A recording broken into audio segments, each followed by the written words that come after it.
Hoje o vídeo tem participação especial da Edna Mods, porque eu não sei fazer a barba. E depois de vocês tanto terem pedido, no caso de vocês é o Jonathan. Jonathan, esse vídeo é pra você. A gente vai falar sobre o Frank Ocean, finalmente. Ele que é um dos nomes mais aclamados do R&B atualmente. E já já você vai entender por quê. Mas primeiro segue a gente nas redes sociais. Segue a gente também nas plataformas de streaming de áudio. Nosso podcast sai toda quinta-feira falando sobre os novos lançamentos da música. E tem uma coisa que eu queria falar. Você também pode acessar o nosso blog. Eu vou deixar o link dele aqui na descrição. Porque a gente tem 2 vídeos no canal, duas linhas, talvez. Uma delas é o dossiê, que a gente fala sobre os artistas e sobre as influências de cada álbum. E outra delas é o Quem é essa POC. O Quem é essa POC, ele é sobre os artistas que a gente fala no podcast. Então se você quiser pedir algum vídeo sobre algum desses artistas, é só entrar no nosso blog, que lá tem todos os textos sobre todos os Quem é essa POC que a gente já fez. Então é só você escolher o que você quer e comentar lá, que a gente com certeza vai fazer, tá bom? Mas se o artista que você quiser não tiver lá no Quem é essa POC, você pede pra mim, porque aí a gente faz um dossiê sobre ele. O vídeo hoje vai ser um pouquinho mais curto, porque o Frank Ocean não tem tantos lançamentos assim. Mas é muito legal conhecer mais sobre a carreira dele, porque ele tem feito algo totalmente diferente com R&B e ele tem revolucionado, segundo os críticos, esse gênero, trazido novas referências. Então é algo muito fresco e legal da gente conhecer. A carreira dele começou em 2006, quando ele se mudou para Los Angeles, buscando conseguir um contrato musical. Ele ficou trabalhando como atendente de fast food até ele conseguir um contrato primeiro. E esse primeiro contrato que ele conseguiu justamente foi para ser compositor de faixas para outros artistas. E aí com isso ele escreveu pro Justin Bieber, pro John Legend, pra Brandy e outros artistas. Só que ele não tava super contente com isso, quer dizer, era muito confortável ele ter o dinheiro entrando pelas composições que ele fazia e continuar no anonimato. Mas não foi pra isso que ele saiu lá de New Orleans, depois do furacão Katrina, pra tentar a carreira artística e ficar simplesmente no escuro. Então, ele continuou tentando até ele conseguir um contrato como artista. Ele foi assinado pela Def Jam Records depois dele entrar para um grupo chamado Odd Future, lá em 2009. Nesse grupo ele conheceu o Tyler, The Creator, que é um outro artista muito interessante, muito legal. Se vocês quiserem, deixem no comentário que a gente pode fazer até um dossiê sobre a carreira do Tyler. E ele disse que foi muito importante ele ter essa amizade, ele ter esse contato mais próximo, porque isso renovou e deu uma nova cara pra forma como ele escrevia músicas. Depois de ele assinar o contrato com a Def Jam Records, ele lançou o primeiro álbum dele, que na verdade não é um álbum. O primeiro trabalho lançado dele foi uma mixtape chamada Nostalgia Ultra. Essa mixtape, ela foi muito bem recebida pelos críticos, porque é um trabalho totalmente diferente do que a gente tinha visto até agora no R&B. Ele trouxe referências do rock e de bandas e atos eletrônicos. Então, nesse projeto inteiro, ele canta em cima de samples de Coldplay, de Radiohead, de MGMT e outros artistas. E nas letras, ele fala sobre relacionamentos que deram errado. E também experiências pessoais da família dele.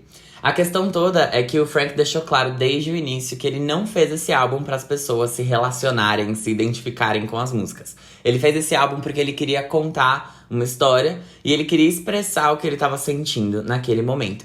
Então, foi algo que realmente mostrava que ele ia ser um contador de histórias, mais até do que alguém que escreve sobre a própria vida ou sobre as próprias questões. Esse álbum é classificado como R&B alternativo, mas o próprio Frank Ocean, ele é muito crítico dessa classificação, porque ele diz que nos Estados Unidos, se você é preto e você canta, você já é automaticamente classificado como um artista de R&B, e que pra ele, nesse álbum, não fazia o menor sentido chamarem isso de R&B, porque sim, existia R&B em uma parte do álbum, só que a grande maioria daquele trabalho não era permeado por esse gênero. Então, tanto que quando ele lançou esse álbum, ele colocou como heavy metal e como bluegrass nas plataformas, lá no iTunes. Bluegrass, pra quem não sabe, é um gênero que é um pouco mais puxado pro country, não tem nada a ver com R&B.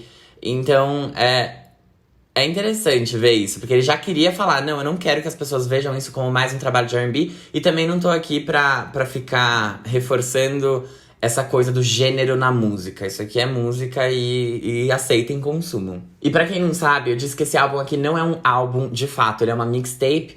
É porque a grande diferença entre álbuns e mixtapes é que as mixtapes costumam ser lançadas independentemente, então não com a grande gravadora por trás, que foi o caso dessa. A Def Jam Records não é a gravadora dessa mixtape. E também elas não costumam ter um viés comercial, elas não costumam ser super promovidas, elas não têm a intenção de ter grande sucesso, vender muito, enfim, ter esse apelo comercial mesmo. Porque geralmente eles querem falar sobre algum assunto ou reforçar um ponto que num álbum comercial eles não conseguiriam, porque a gravadora tem mais controle sobre aquele trabalho. Então, às vezes, até as mixtapes são lançadas de graça pro público. Então isso é uma coisa que diferencia as mixtapes dos álbuns originais. Hoje em dia o Drake lança muita mixtape que fica em primeiro na Billboard, que faz grande sucesso comercial, mas na essência essa é a definição, essa é a grande diferença entre as mixtapes e os álbuns tradicionais. E aí, um ano depois de lançar essa mixtape, lá em 2012, o Frank lançou o primeiro álbum de estúdio oficial dele lá pela Def Jam Records, que é o Channel Orange, que é um álbum de R&B alternativo de neo soul que tem influências muito interessantes e muito peculiares, como electrofunk, como pop soul, como jazz funk e como a música psicodélica. Pra compor esse álbum, ele sim... Eu não tomei isso. Pra compor esse álbum, ele de novo falou sobre as experiências pessoais da vida dele, mas ele também criou narrativas a partir das coisas que ele via e ouvia de outras pessoas. Como, por exemplo, o que a gente vê na faixa Crack Rock, que é uma música que ele escreveu depois dele ter participado de um grupo de... Nossa, gente... De um grupo de narcóticos e alcoólicos anônimos que o avô dele organizava e ministrava. Então, além dessas narrativas fictícias de falar sobre drogas, por exemplo, ele fala sobre amores não correspondidos, desigualdade de classe, espiritualidade e existencialismo. Esse álbum tem uma nota 92 no Metacritic. Pra quem conhece essa plataforma, ela agrega as principais críticas e ela tenta fazer uma média ponderada de 0 até 100 do que os críticos acharam do álbum. Então, sem a nota máxima, ele tem a nota 92, é uma das mais altas da plataforma. E o álbum ainda teve muito sucesso comercial, estreando em número 2 na Billboard 200, que é a parada oficial de álbuns dos Estados Unidos. E aí ele promoveu o Channel Orange até 2013, que foi quando saiu o último single desse álbum.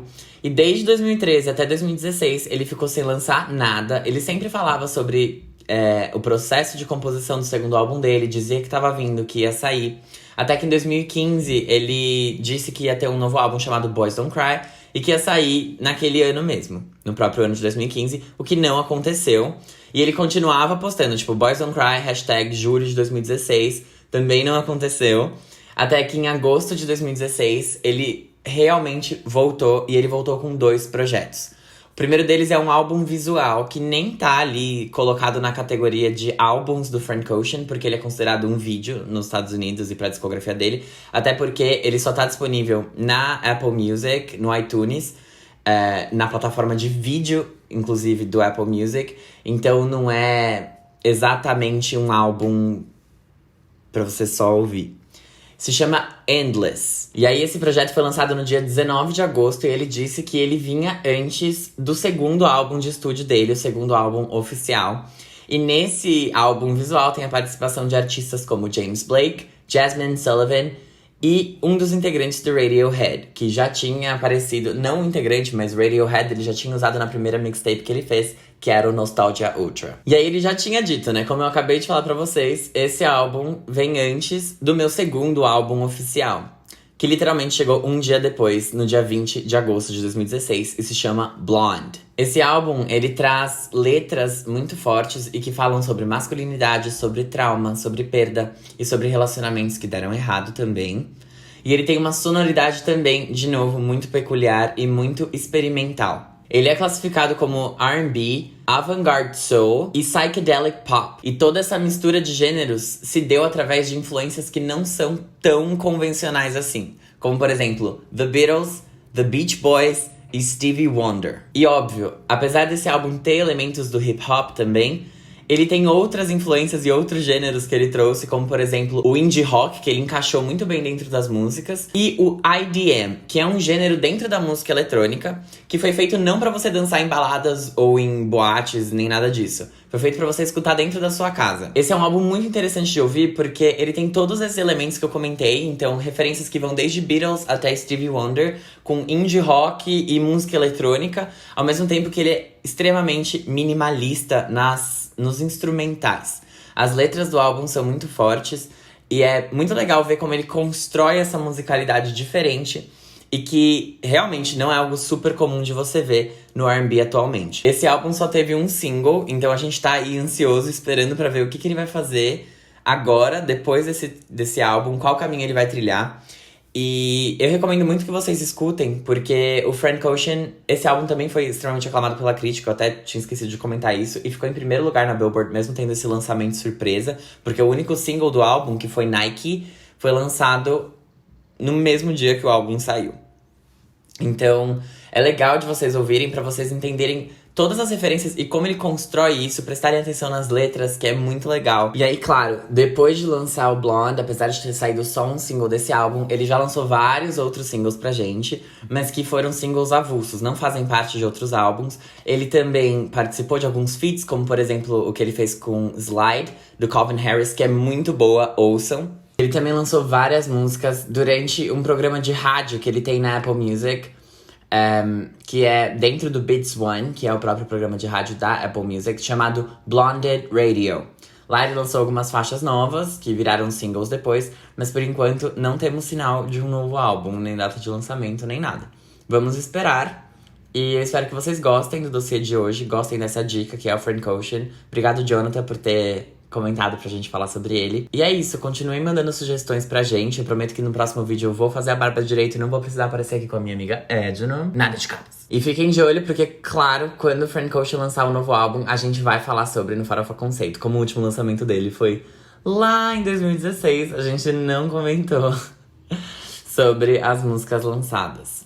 Provavelmente ele já foi menção em alguns episódios, mas nada que tenha ido pro giro da semana. Então, vamos aguardando. Obrigada, gente. Até semana que vem. Tchau.